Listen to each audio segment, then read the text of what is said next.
Hey Pitmasters, what is up? It's a warm, hot summer night, time for a low and slow session.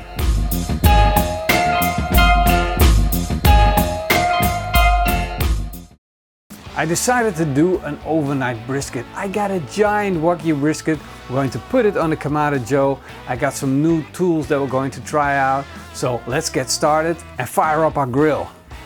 This is the way I left it for my last cook. Now I'm going to set it up and prepare it for my next cooking session. So we're going to take out the grill grates first, the cast iron half moon, clean out all the old ash, put in new charcoal, and then have it all ready to go. Kamado Joe shipped me some of that new gear. Look at that, it's their own basket. We can take out the divider, but look at the thickness of the stainless steel bars. The charcoal goes in here and you can hang it from the divide and conquer system. So let's put it in. I'll take out the divide and conquer ring and I'll take out the kick-ash basket. I shake off the ashes from the charcoal.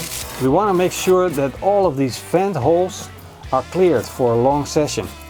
So we just go in with our finger, clean it out, and make sure all the ash is going down. We'll clear the ash out.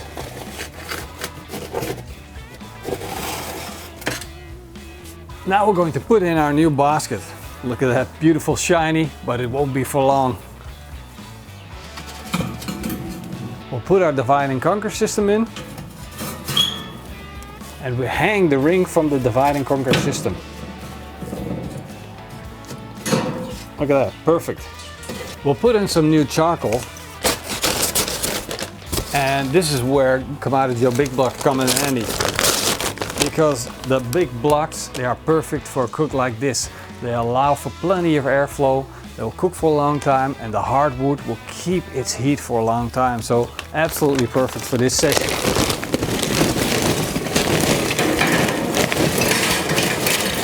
Now we have all the big chunks at the bottom that will allow for the airflow. We can now put in our old small chunks because we don't want to throw that away. That would be a waste, but we don't also want to have them at the bottom because they might block the airflow. We'll spread that out and make sure nothing comes above that upper level ring, otherwise our deflector plates would come up. Now we'll put in 3 of these fire starters and light them up. Our fire starters have completely burned up. Now it's time to put in our smoke wood, our plate deflectors and our grill grates and set it up to temperature. Now for smoke wood, I'm going to use oak, but you can use any type of wood that you prefer. But with a brisket, I will be looking for like a hickory, oak, pecan. The reason why I use oak is that in Europe, oak is a local flavor, so it fits our flavor profile. But if you live in the States and you want to use hickory, that's absolutely perfect. When I'm looking for the size of my chunks, I'm looking for smaller chunks. I do not necessarily want the biggest chunk. I want to have multiple smaller chunks to smoke for a longer period of time. I'm looking for more like half that size. That's way better for what we want to achieve. I'll put one direct in the heat source to give the smoke right now. I'm gonna put one directly outside of that heat zone and then one further away from the heat zone. This is going to provide us with smoke throughout the cook. Now I know that the fire and the heat is going to center because you have the vent from the bottom and a vent on top, and it's gonna suck the air right through the middle. So that's where our heat source is going to concentrate. Now I'll put in my deflector plate. We'll put in the grill grates. I'm going to set the top vent to the first stripe. I'm going to close the bottom vent to 2 fingers open. I'm going to let the temperature come up. And when we're nearing our desired temperature of 110 degrees Celsius, we're going to slowly close the vents until we got it stable. It's 10 o'clock at night and it's time to put on our brisket. Look what a beauty this is. It's an absolute beast. It's F1 Wagyu, Australian grain-fed beef. Point end brisket, decal off. And this must be around 7 kilograms or so. Pretty big beast. Let's get it out of the package. Look at that. Let's take her out. Absolutely gorgeous. We'll just pat this brisket dry, get off all that excess moisture. Now we're going to trim the brisket up to expose all that beautiful meat. I don't want to throw away all that beautiful fat, so we're going to save that. We're just going to take a look at the fat and work our way through it, get off everything that we don't need. We want to expose that meat. We want it to pick up flavor. We want it to pick up smoke, and the fat is keeping us from doing that. Some of the edges are just too thin to put on a smoker. They will just burn and they're no good use. And actually they're waste because there's no possibility of creating flavor there. So we're just going to take those off. I got these test samples for one of my next rub. It's a coffee rub. Probably is going to be on the market, but I'm not sure yet. I'm just going to give it a try. We'll see how it turns out on our brisket. I put on a little bit of olive oil to help the rub stick. And this is classic olive oil. This is not extra virgin olive oil. We don't want that heavy olive oil flavor on my brisket. Now with brisket we don't need a super heavy coat like we would need with pulled pork. We just need a nice coating just to get that flavor on the brisket. You don't want to leave out the opportunity to get a good coat on the outside. Look at that, absolutely beautiful. And she's ready to go on the smoker. Look at how beautiful this looks. Absolutely gorgeous. Beautiful structure of the rub. Oh man, I love it. Let's put it on the smoker.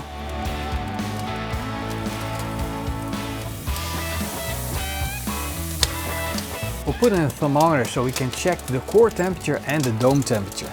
Now it's time to close the lid and say goodbye for at least 8 to 10 hours. She's all wrapped up and ready to go back on the grill. We'll put the thermometer back in. We'll let her cook some more. When she reaches a core temperature of 92 degrees Celsius, we're going to take her off. I just got the alarm. The alarm went. And the brisket is ready. So I'm getting it off the grill right now. I was sleeping like a baby until I heard the alarm.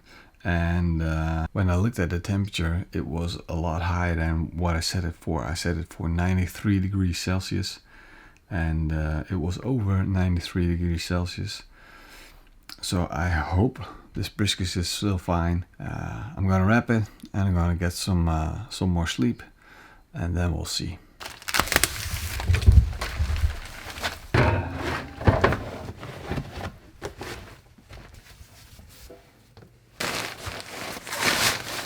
The brisket is all wrapped up. I'm gonna get some more sleep. See you guys tomorrow. I'm very nervous about how this brisket turned out. I know I overcooked it. I slept through the alarm and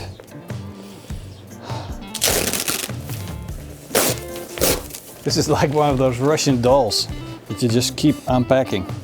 Let's open this up. Can you imagine ruining a wagyu brisket? That will be the most horrible thing. Let's take it out of the foil. Let's check out the flat, see if it's dry. Yeah, that feels a bit dry. Look at that. There's no wiggle in there. The point, whoa! Look at this, it's wiggly. That's a good thing, that's a good sign. So let's separate the flat from the point so we can do a proper analysis. So basically what happened last night, I set up the barbecue and I thought it was going to take like around at least 8 hours. So I set it up at 10 o'clock expecting that it would be the earliest 6 in the morning that it would be finished. But it wasn't. I kept the temperature of the grill at 110 degrees Celsius, that's 225 degrees Fahrenheit.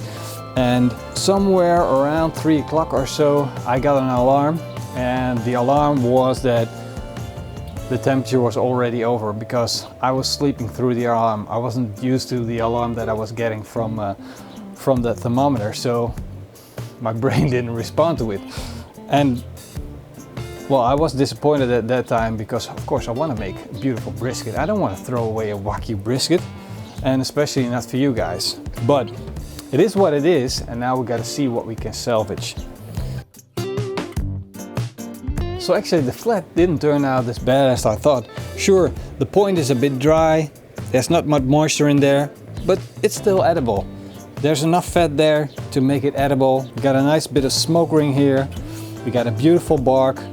It's still edible, but it's not a perfect brisket. Whereas you get underneath that flat, we get a lot more moisture, a lot more juice, a lot more fat, and it looks way better. And actually, it turned out to be a really good brisket. Now let's see how we did on the point. Let's just slice it through and take a look inside. Look at how good that point looks. It's absolutely fantastic. Now I didn't cook the perfect brisket, but this definitely turned out really well. And I think I have two things to thank for that. Buying a quality brisket, really spending the money to get that extra fat, and at the same time letting it rest for a long time. I let it rest for maybe 5 hours or so. Kept it warm inside of a tin foil, and then saran wrap, and then towels, and then etc, etc. But if you keep it in a cooler, that's the same effect. But if you just let it rest for that long, it completely saved my brisket. Look at that. It's just, my knife is going through it like butter. And of course we need to try that rub that we put on. Look at that bark that it created. Oh my God. This is so tender. And the smoke flavor together with that rub. Man, this is gold. Oh, this is absolutely fantastic. This is magic. This is gold. This is gold on a board. I just made gold in my barbecue. Fantastic.